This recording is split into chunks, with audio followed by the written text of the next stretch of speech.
Programa do Vale Saúde. Oferecimento. Água mineral Cristal Fonte Santa Bárbara. Leve com você.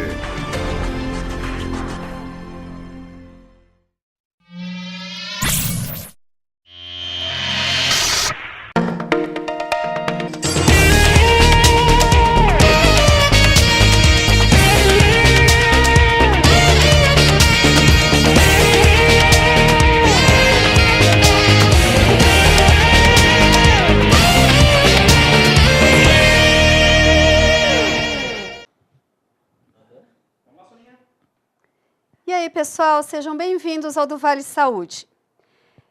Ultimamente, mesmo quem não tem internet, e hoje isso é difícil, está se falando muito num tal de um jogo de baleia azul, de um seriado que está passando no Netflix sobre alguns passos para o suicídio, principalmente na adolescência.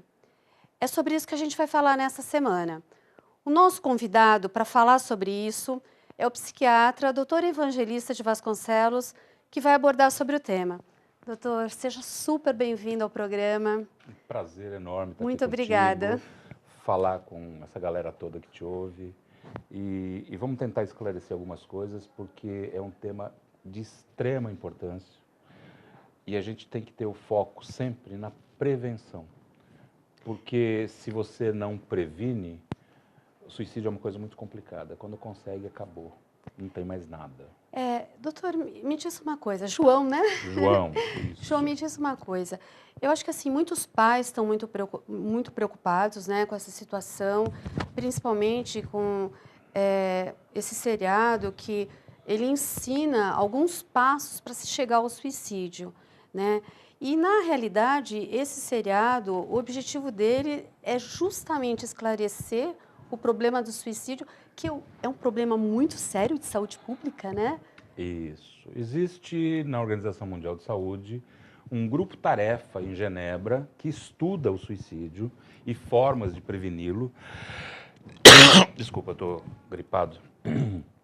Porque o suicídio realmente se transformou num problema de saúde pública no mundo.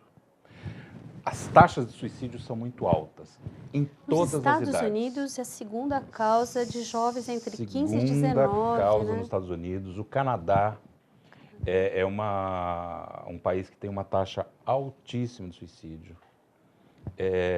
O Brasil não chega a ser uma taxa muito alta, mas é preocupante. Tá? E a gente precisa fazer alguma coisa. E a verdade, Sônia, é que não se sabe muito o que fazer. Esse grupo-tarefa da Organização Mundial de Saúde levantou, fez estudos epidemiológicos, fez estudos de fatores de risco, fatores de proteção. Eu estou falando de suicídio de uma forma geral, Sim. não no adolescente, tá? Sim. E se sabe quais são os fatores de risco, quais são os fatores de proteção, isso tudo já se sabe.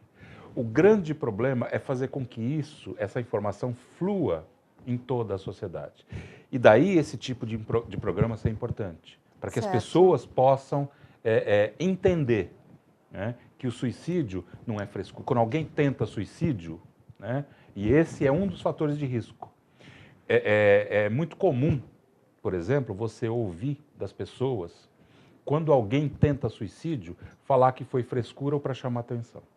E, infelizmente, você ouve isso até mesmo de profissionais de saúde. No serviço de emergência, nos pronto-socorros, você vê as pessoas, enfermagem, médicos, falando frescura, piti, psicada. Isso não é uma verdade. Toda pessoa que fala em suicídio, toda pessoa que pensa em suicídio, toda pessoa que tenta suicídio, está buscando ajuda. Está falando, me ajuda. Me ajuda, né? Isso. E a maioria das pessoas não dá importância. E isso é mais comum, por exemplo, em relação às mulheres. Certo. As mulheres tentam mais suicídio do que os homens. E os homens conseguem mais se suicidar do que as mulheres. Porque as formas de tentativa dos homens são formas mais violentas e, portanto, mais eficazes. João, me fala uma coisa. Abordar isso com adolescente não pode estimular, ou assim, por exemplo, se uma pessoa famosa, ela causa ela Suicida. se suicida, aumenta o risco? Ou, Aumenta. assim, quem nunca teve essa tendência pode ter? Não, Não a tem coisa não nada. funciona assim. Em primeiro lugar, toda vez que você difunde informação, você tem a forma como a informação é colocada para o público. Se você transmite essa informação de uma forma coerente, embasada tecnicamente, isso é fator de proteção. Você esclarece a população. Se você transforma essa informação em sensacionalismo, aí sim, quando você glamoriza o suicídio, então um cantor se suicida, uma atriz se suicida, né? E isso é glamorizado pela mídia, aí sim é fator de risco. Aí pessoas predisponentes, jovens ou não, que tenham predisposição ao suicídio, que já tenham tentado, que tenham ideação suicida, que tenham uma família desestruturada, que tenham o hábito do consumo de álcool, drogas lícitas ou ilícitas, enfim, não importa. E hoje isso para o adolescente está muito fácil, Muito né? fácil. A gente tem, no Brasil, por exemplo, a gente tem uma epidemia de dependência química. A gente, para você ter uma ideia, 70% do crack produzido no planeta Terra é consumido no Brasil. 70%. Nossa. Você tem hoje jovens, crianças, na realidade, de 9, 10, 11 anos de idade, que são usuários de maconha, de álcool, de cocaína, de inalantes, de crack, e não está se fazendo nada. Nós temos um problema gravíssimo de saúde pública. Eu estou falando de drogas, porque as drogas, o álcool, que é a principal droga, é um fator importantíssimo de risco em relação ao suicídio. Tá? É um fator importantíssimo. E as famílias não estão fazendo nada. Até porque, nos últimos 50 anos, né, desde que eu me entendo por gente até os dias de hoje, é esse o período da história que eu acompanhei, o que eu percebo é uma desagregação das famílias. É isso que eu te perguntar, João, porque assim, nós somos de uma geração que assim, a gente teve uma educação rigorosa, até chegou a ser muitas vezes repressora em alguns casos, né? E o chinelo funcionava. Funcionava, Tá. né? E hoje... Você tinha horário, Isso. você saía, assim, o teu pai e tua mãe te esperavam na porta, te cheiravam, você ficava muito incomodado Tinha com que isso. chegar na hora. E se não chegasse, não dançava. entrava. Não, dançava.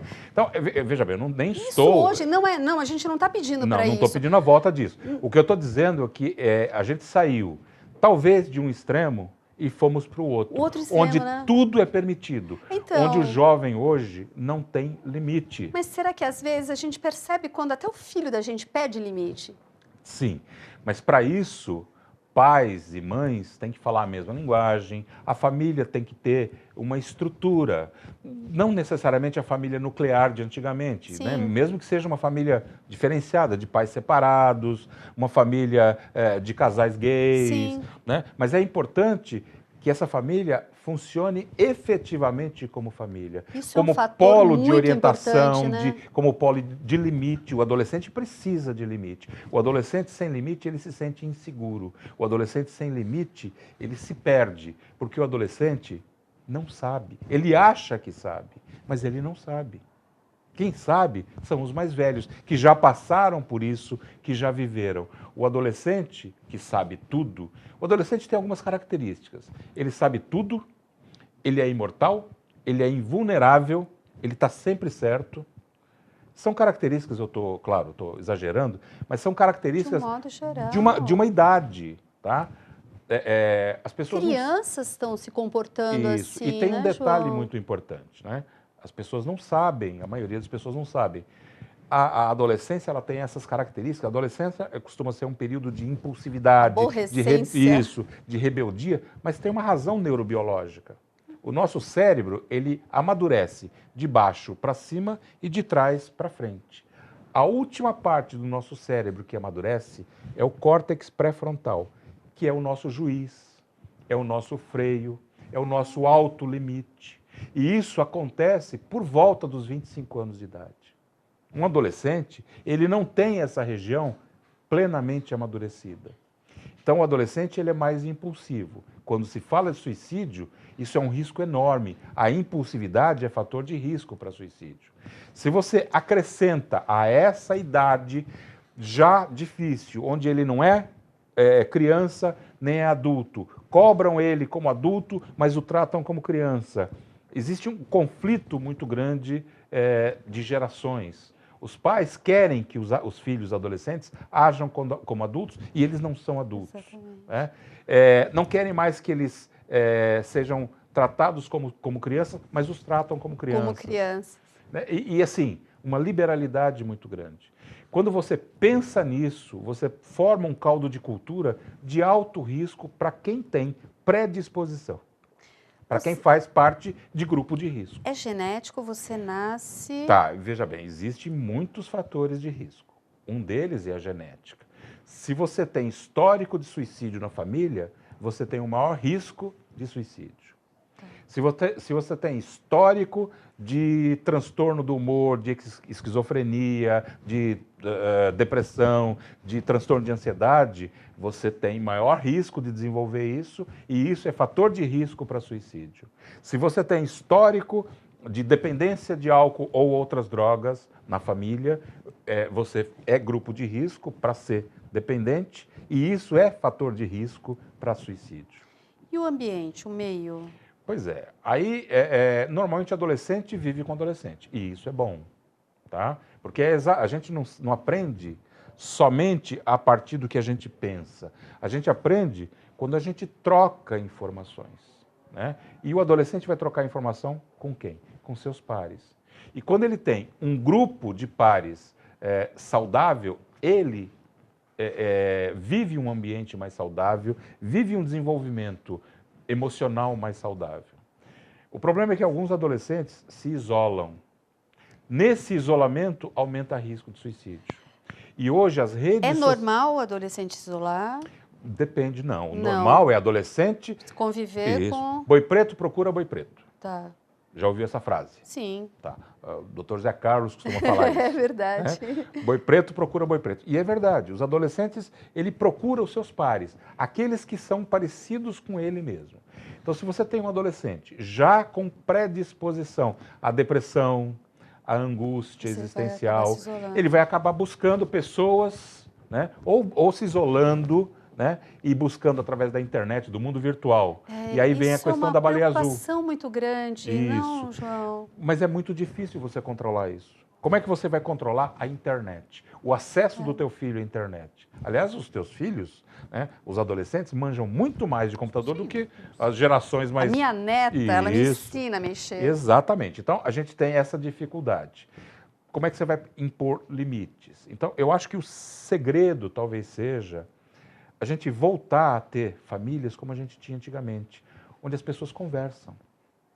Hoje, você tem pai, mãe e filhos sentados numa sala, cada um com o celular, digitando o WhatsApp, fuçando o Facebook, e não olham no olho um do outro. Não se conversam. Como abordar isso? Porque muitas vezes o adolescente não quer. Por exemplo, o pai ou a mãe percebe alguma diferença e ele não quer se abrir. Eu acho que isso aí vem do começo, né? Você ser amigo desde o começo, isso, né? Veja bem, a relação que você estabelece com o seu filho, no caso da mulher, desde o útero, no caso do homem, desde o nascimento do bebê. Tá? E essa relação ela tem uma história, um desenvolvimento. Se o pai ou a mãe se importam mais com o seu próprio umbigo do que com seus filhos, isso vai se refletir na relação. Os filhos também vão se importar com os próprios umbigos e não vão levar em consideração o saber da geração mais velha, vão buscar nos seus pares. Se esse adolescente é um adolescente depressivo, por exemplo, ele vai se relacionar com pessoas e com outros adolescentes também depressivos. E aí, faz parte da depressão ideias de morte. Aliás, a grande angústia humana é a consciência da finitude, a consciência da morte. E essa angústia, às vezes, é insuportável para o adolescente. E o adolescente, às vezes, enxerga a morte como uma saída para suas próprias angústias, para os seus próprios problemas, para aquelas coisas que ele não tem respostas e que os seus pares também não têm. Então se começa a falar. em terminar. Certo. Uma coisa muito comum entre adolescentes são adolescentes que se ferem, que se cortam, Autoflagelo. que se machucam, que cortam com gilete, com tesoura, que furam com agulhas, tiram sangue mesmo. E eu atendo muitos adolescentes assim. Por coincidência, hoje eu atendi uma menina de 12 anos com essas características. E você pergunta para ela, por quê? Por quê? Né? Por que você se feriu? E ela me falou assim, porque a dor que eu senti aqui fez eu esquecer a dor que tem aqui. Nossa, João, coisa profunda. Pois é, uma menina de 12 anos me falou isso hoje. E aí, eu já ouvi esse tipo de coisa dito de uma outra forma de outros jovens adolescentes. Alguns deles vão desenvolver transtornos de personalidade. A gente não fala em transtorno de personalidade em jovens de 13, 14, 15, 16 anos. A gente fala em transtorno de personalidade em adultos. Tá? O diagnóstico de transtorno de personalidade é um diagnóstico de adultos. Mas a personalidade, você não faz 18 anos e de repente você adquire um problema. Esse problema ele tem uma história e um desenvolvimento. E normalmente os pais não percebem. Tá? Quando não percebe, não busca ajuda. Quando não busca ajuda, não tem solução. E muitos desses adolescentes, que no futuro serão portadores de transtorno borderline de personalidade, por exemplo, de transtorno bipolar, muitos desses adolescentes nem chegam lá, se suicidam antes. João, a gente vai fazer um pequeno intervalo e Claro. a gente tem mais coisa para te perguntar. A gente não sai daí, o tema está muito interessante, né? A gente já está voltando.